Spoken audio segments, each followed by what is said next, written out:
এটা তো কেবল শুরু, সামনে যে আরো কত কিছু আসতেছে আস্তে আস্তে টের পাবেন। টের পাবো কি, আমি অলরেডি দেখেই তো পাগল হয়ে গেছি। প্লিজ আমাকে ক্ষমা করে দাও প্লিজ।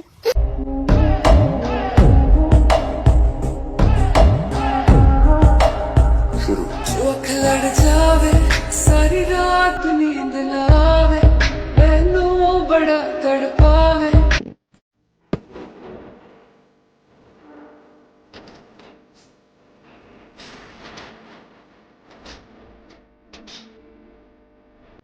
কে রে তুই বড়? ভাইকে দেখলেই বোঝা যায় কোটিপতি পরিবারের একমাত্র সেলিব্রিটি সন্তান। সন্দেহ তুই ঠিক কথা বলেছিস। এ পর্যায়ে বক্তব্য রাখবেন আমাদের মরিচা এলাকার সেরা সেলিব্রিটিও বললে চলে। সেলিব্রিটি বললেও চলে, আবার কি, সে হলো সেলিব্রিটিদের কিং। আর কিং মানে